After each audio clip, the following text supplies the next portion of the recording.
Computers are for scientists.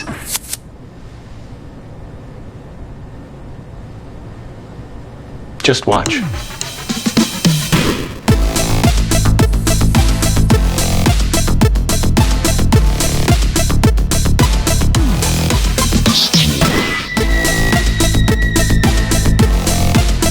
An iPod, a phone, and an internet communicator. Are you getting it? He didn't just invent products. He engineered human desire. But the man who put the future in our pockets was a profound contradiction. A visionary who reshaped humanity, yet ruthlessly alienated his own blood. Born in 1955 to a Syrian immigrant and an American graduate student, his biological parents were unwed. Facing societal pressure, they gave him up for adoption immediately. He was adopted by Paul and Clara Jobs, a humble working-class couple. But his biological mother almost refused to sign the papers. She relented only when Paul and Clara made a solemn vow. No matter how hard they had to work, they would send the boy to college.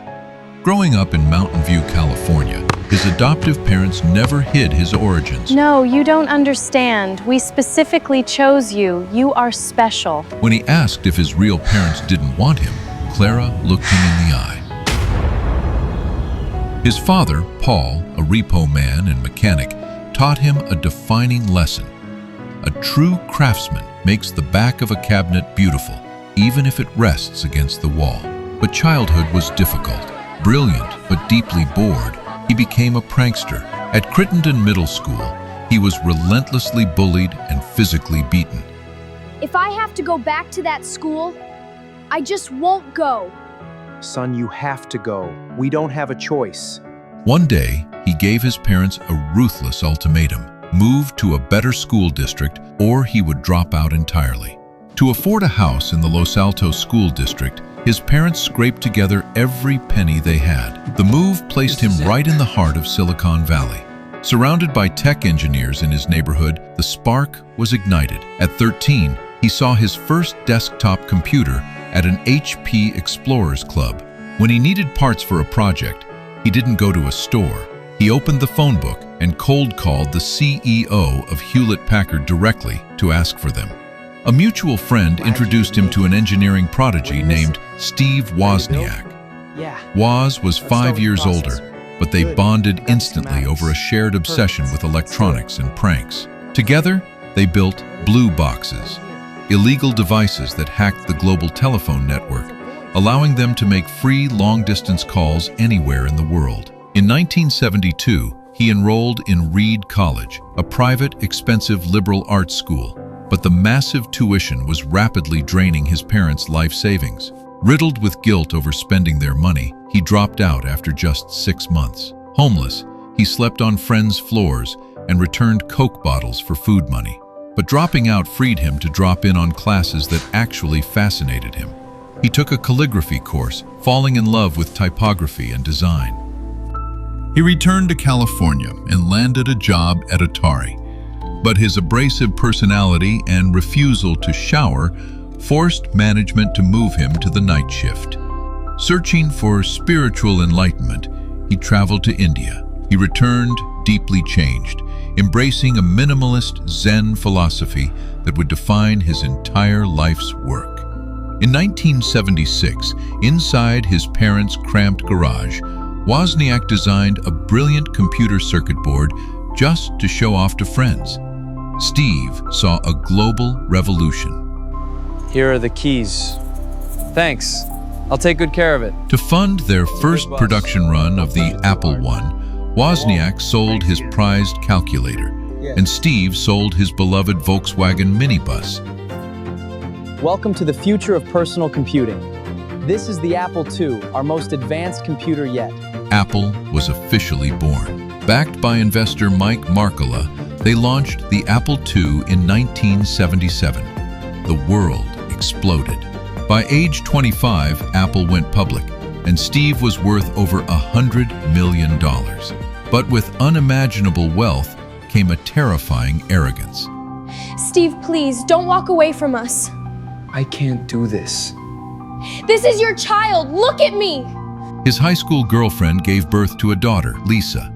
In a shocking display of cruelty, Steve vehemently denied paternity, claiming in court documents that he was sterile. At work, his vision was unparalleled. A visit to Xerox PARC revealed the graphical user interface. He instantly knew text-based computers were dead forever. Pushed out of the disastrous Lisa computer project due to his toxic temper, he hijacked a rogue team to build a new machine, the Macintosh. He hoisted a pirate flag over their building. Do you want to sell sugar water for the rest of your life? Or do you want to come with me and change the world? Knowing Apple needed a mature leader, he aggressively recruited Pepsi executive John Sculley with a legendary cutting pitch. This is the Macintosh. It is insanely great. It will change the world. In 1984, the Macintosh launched with the greatest commercial in history. It was an absolute masterpiece of art meeting technology. This code is garbage. What did you do? But the Mac was painfully slow and too expensive. Sales plummeted. Panicking, Steve's reality distortion field turned into verbal abuse. I don't care. Fix it now or you're fired. He tore his own teams apart. The board of directors sided with John Sculley. At age 30, the brilliant, volatile founder was stripped of all power and fired from his own empire. The rejection destroyed him. He became a Silicon Valley laughingstock. But in the ashes of his exile, he realized he was free to be a beginner again. He founded a new computer company, Next, building a beautiful, impossible black cube. It was an engineering marvel, but a complete commercial failure. To hedge his bets, he bought a tiny, bleeding money computer graphics division from George Lucas. He named it Pixar. Pull up that sketch. On it, the shading algorithm needs work too. Good. Let's get a prototype ready. During this wilderness period, the tyrant finally began to mature. He met and married Laureen Powell in a Zen ceremony in Yosemite.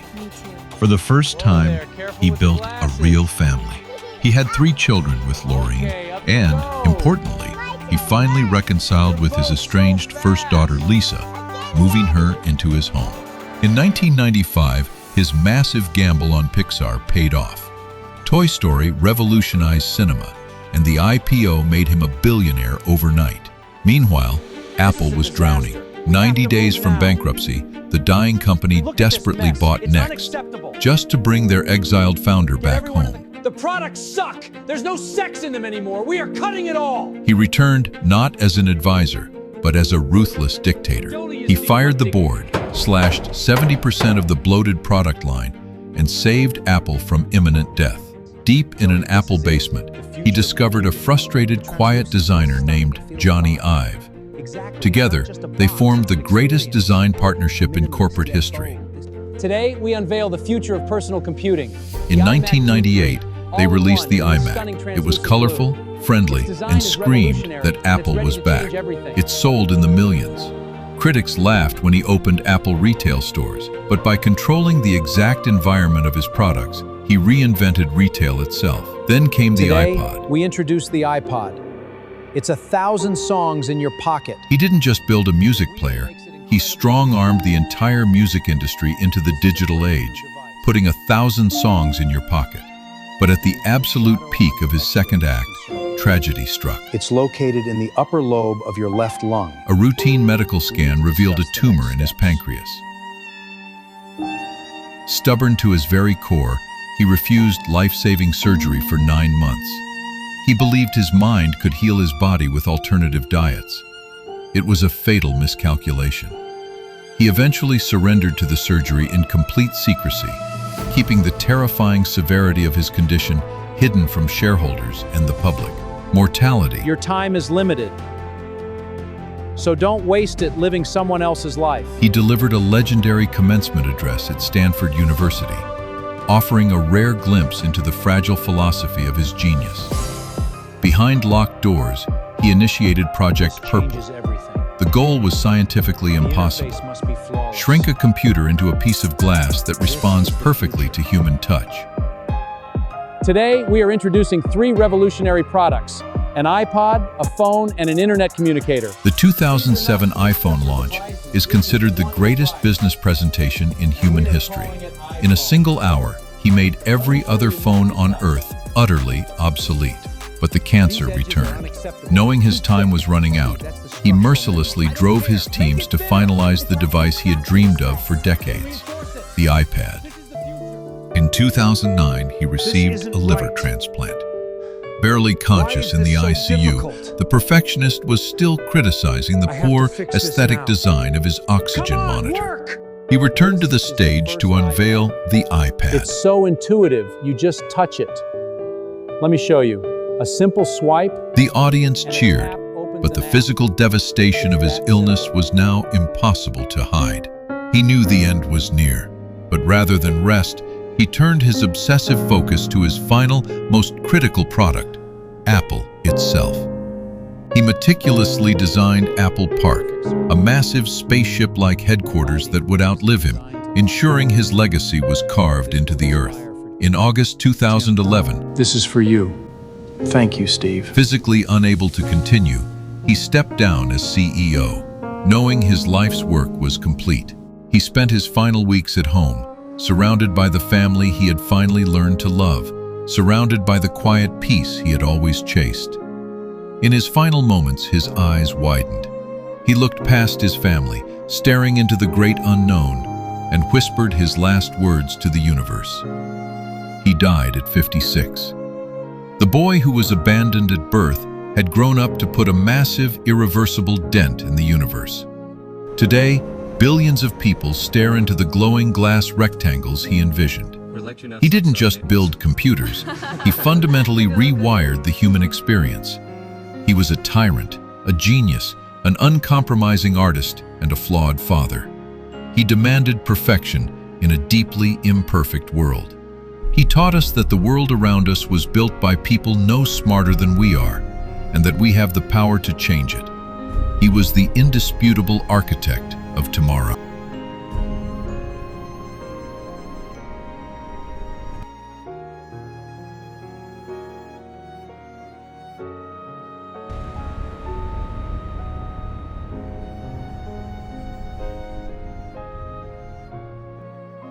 The people who are crazy enough to think they can change the world